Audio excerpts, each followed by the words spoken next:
ನಮಸ್ಕಾರ. ಹಾಡು ಹರಟೆ ಚಾನೆಲ್ಗೆ ನಿಮಗೆ ಮತ್ತೊಮ್ಮೆ ಸ್ವಾಗತ. ಇಂದು ಇನ್ನೊಂದು ಹರಟೆ ದಿವಸ. ನಿಮ್ಮ ಜೊತೆ ನಾನು ಹಂಚಿಕೊಳ್ಳುವಂಥ ವಿಚಾರ ಮುರಿದ ಮಾತುಗಳು, broken promises by our politicians. ಸುಮಾರು ವರ್ಷಗಳ ಹಿಂದೆ ಚಿಕ್ಕವನಾಗಿದ್ದಾಗ ಅಂದ್ಕೊಳ್ಳಿ, ಒಂದು ಸ್ಲೋಗನ್ ನಮ್ಮ ದೇಶದಲ್ಲಿ ಭಾಳ ಪಾಪ್ಯುಲರ್ ಆಗಿತ್ತು, ಗರೀಬಿ ಹಟಾವ್. ಆ ಸ್ಲೋಗನ್ ಇಟ್ಕೊಂಡು ಎಷ್ಟು ಜನ ಅವರುಗಳ ಗರೀಬಿಯಿಂದ ದೂರ ಮಾಡಿಕೊಂಡ್ರೋ ಏನೋ ಗೊತ್ತಿಲ್ಲ ನನಗೆ. ಆದರೆ ದೇಶದ ಗರೀಬಿ ದೂರ ಹೋಗಲಿಲ್ಲ, ದೇಶದ ಜನರ ಗರೀಬಿ ಹೋಗಲಿಲ್ಲ. ಹಳೆ ನೀರು ಕೊಚ್ಕೊಂಡು ಹೋಗುತ್ತೆ, ಹೊಸ ನೀರು ಬರುತ್ತೆ, ಇದು ಪ್ರಕೃತಿ ನಿಯಮ. ಅದೇ ರೀತಿ ನಮ್ಮ ದೇಶದಲ್ಲೂ ಒಂದು ಹೊಸ ನೀರು ಬಂತು 2014ರಲ್ಲಿ. ಬಹಳಷ್ಟು ಸ್ಲೋಗನ್ಗಳು ಬಂತು, ಬಹಳಷ್ಟು ಪ್ರಾಮಿಸ್ಗಳು ಬಂತು. 11 ವರ್ಷ ಆದಮೇಲೆ ಆ ಪ್ರಾಮಿಸ್ಗಳ ಕತೆ ಏನಾಗಿದೆ ನನ್ನ ಲೆಕ್ಕದಲ್ಲಿ ಅನ್ನೋದನ್ನು ನಿಮ್ಮ ಜೊತೆ ಹಂಚ್ಕೊಳ್ಳೋಕ್ಕೆ ನಿಮ್ಮ ಮುಂದೆ ನಾನು ಕೂತಿದ್ದೀನಿ. ಮಿತ್ರರೇ, ಒಂದು ಸ್ಲೋಗನ್ ನಿಮಗೆ ಜ್ಞಾಪಕ ಇರ್ಬೋದು, 15 ಲಕ್ಷ ರೂಪಾಯಿ ಪ್ರತಿಯೊಬ್ಬರ ಅಕೌಂಟ್ಗೆ. ಆ್ಯಕ್ಚುಲಾಗಿ ಅದು ನಮ್ಮ ಅಕೌಂಟಿಗೆ ಬರುತ್ತೆ ಅಂತ ಹೇಳಿದ್ದಲ್ಲ, ಅದು ನನಗೂ ಗೊತ್ತು. ಅಷ್ಟು ಹಾಕೋ ಅಷ್ಟು ಕಪ್ಪು ಹಣ ವಿದೇಶದಲ್ಲಿದೆ ಅಂತ ಹೇಳಿದ್ದು, ಮತ್ತು ಅಷ್ಟು ಹಣನ ವಾಪಸ್ಸು ಇಂಡಿಯಾಗೆ ನಾವು ವಾಪಸ್ ತರ್ತೀವಿ ಅಂತ ಹೇಳಿ ಮಾತು ಕೊಟ್ಟಿದ್ದು. ನಮ್ಮಲ್ಲಿ ಬಹಳಷ್ಟು ಜನ ಈ ಒಂದು ಕಲ್ಪನೆಯಿಂದ ಉತ್ತೇಜನಗೊಂಡರು. ಒಂದು ದೀಪ ಅನ್ನೋದು ಒಂದು ಕಂಡಿತು ನಮಗೆ. ಆದರೆ 11 ವರ್ಷದಲ್ಲಿ ಯಾವುದಾದ್ರೂ ಕಪ್ಪು ಹಣ ಬಂತ? ನಿಮಗೇನಾದ್ರೂ ಬಂದಿದೆ ಅಂತ ಗೊತ್ತಿದ್ದರೆ ತಿಳಿಸಿ. ಯಾಕೆಂದರೆ ನನ್ನ ಲೆಕ್ಕದಲ್ಲಿ ಒಂದೇ ₹1 ಬ್ಲ್ಯಾಕ್ ಮನಿ ಕೂಡ ಇನ್ನೂ ಬಂದಿಲ್ಲ. ಬರೋದು ಬಿಡಿ, ಇನ್ನೊಂದು ಸರ್ವೆ ಪ್ರಕಾರ ಅದು ದುಪ್ಪಟ್ಟಾಗಿದೆ ಅಂತ ಒಂದು ಸುದ್ದಿ ಇದೆ. ಅದು ಎಷ್ಟು ಮಟ್ಟಿಗೆ ನಿಜ ಗೊತ್ತಿಲ್ಲ, ಬಟ್ ದುಪ್ಪಟ್ಟಾಗಿದ್ದರೆ ನನಗೆ ಯಾವುದೇ ರೀತಿಯ ಆಶ್ಚರ್ಯನೂ ಇಲ್ಲ. ಎರಡನೇ ಪ್ರಾಮಿಸ್ ಮಾಡಿದ್ದು, ನಾ ಖಾವುಂಗ ನಾ ಖಾನೇ ದುಂಗ. ಇದು ನಿಮಗೆ ಜ್ಞಾಪಕ ಇರ್ಬೋದು. ನಾನು ತಿನ್ನಲ್ಲ, ಬೇರೆಯವ್ರಿಗೆ ತಿನ್ನೋದಕ್ಕೂ ಬಿಡಲ್ಲ ಅಂತ. ಇವತ್ತು ನಾವು ಅದನ್ನು ಕೂತ್ಕೊಂಡು ಆ ಪ್ರಾಮಿಸ್ ಬಗ್ಗೆ ಯೋಚನೆ ಮಾಡಿದಾಗ ನಗಬೇಕು ಅಳಬೇಕು ನನಗಂತೂ ಗೊತ್ತಾಗ್ತಿಲ್ಲ. ನಾ ಖಾವುಂಗ ಇರಬಹುದು, ನನಗೆ ಗೊತ್ತಿಲ್ಲ ಅದ್ರ ಬಗ್ಗೆ.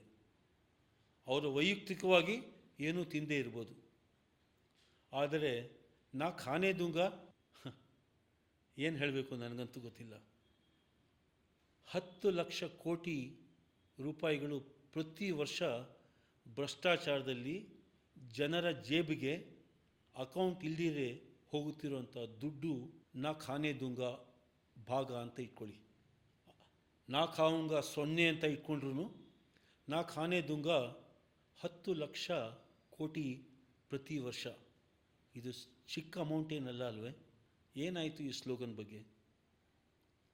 ಮೂರನೇದು, 2 ಕೋಟಿ ಎಂಪ್ಲಾಯ್ಮೆಂಟ್ ಪ್ರತಿ ವರ್ಷ. ಎಲ್ಲಿದೆ 2 ಕೋಟಿ ಎಂಪ್ಲಾಯ್ಮೆಂಟ್?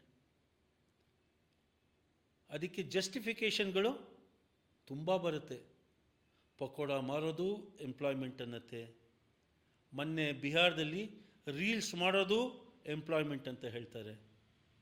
ಆ 2 ಕೋಟಿ ಲೆಕ್ಕದಲ್ಲಿ ಇದೆಲ್ಲ ಇತ್ತ ಸ್ವಾಮಿ ಅಂತ ಯಾರೂ ಕೇಳಬಾರ್ದು, ಯಾರೂ ಕೇಳಲ್ಲ. ಇದು ಇನ್ನೊಂದು ಮುರಿದೋಗಿದ್ದಂಥ ಪ್ರಾಮಿಸ್ ನಮ್ಮ ದೇಶಕ್ಕೆ. ಈ ರೀತಿ ಸಾಕಷ್ಟು ಸ್ಲೋಗನ್ಗಳು ಬಂದು ಹೊರಟೋಯ್ತು. ನಮ್ಮ ರಾಜಕಾರಣಿಗಳು ಸ್ಲೋಗನ್ ಕೊಡೋದ್ರಲ್ಲಿ ಎಕ್ಸ್ಪರ್ಟ್ಗಳು. ಆ ಸ್ಲೋಗನ್ನ ಏನು ಮಾಡಿದ್ದಾರೆ, ಎಲ್ಲಿ ಹೋಗಿದೆ? ಸ್ವಚ್ಛ ಭಾರತ್ ಇನ್ನೊಂದು ಸ್ಲೋಗನ್.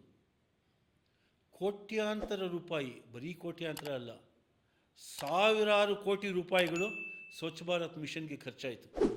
ದೇಶದ ಯಾವುದೇ ರಸ್ತೆಯಲ್ಲಿ ಓಡಾಡಿ ಅಲ್ಲಿ ಕೊಳೆ ಕಸ ಹಾಗೆ ಬಿದ್ದಿದೆ.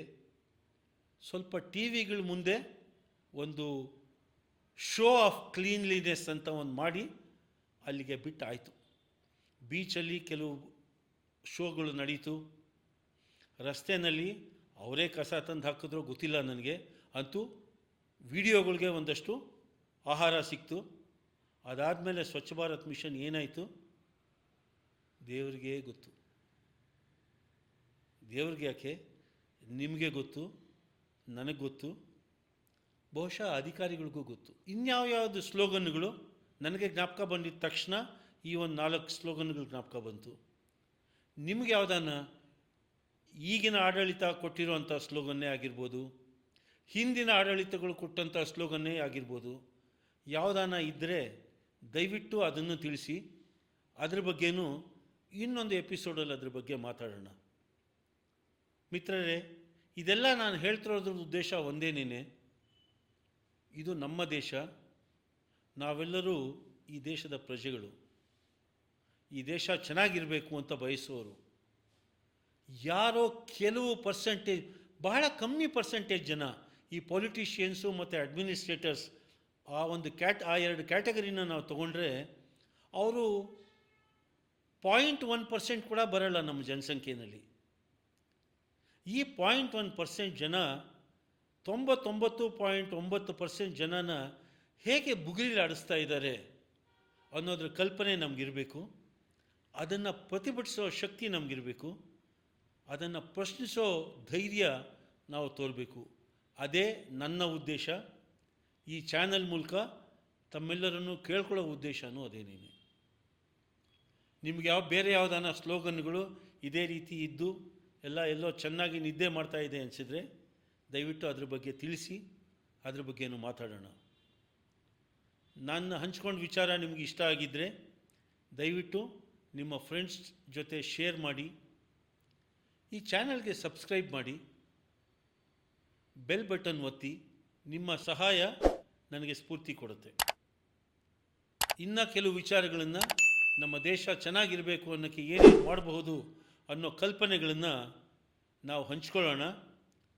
ಎಲ್ಲರೂ ಸೇರಿ ಅದನ್ನು ಸರ್ಕಾರದ ಕಿವಿಗೆ ಮುಟ್ಟಿಸೋಣ. ಇದರಿಂದಾದ್ರೆ ಅವ್ರು ಎಚ್ಚೆತ್ಕೊಂಡು ಅವ್ರ ಕೆಲಸದ ಬಗ್ಗೆ ಗಮನ ಕೊಟ್ಟು ನಮಗೆ ಸೇವೆ ಮಾಡೋಕ್ಕೆ ಶುರು ಮಾಡ್ತಾರ, ನೋಡೋಣ. ನಮಸ್ಕಾರ.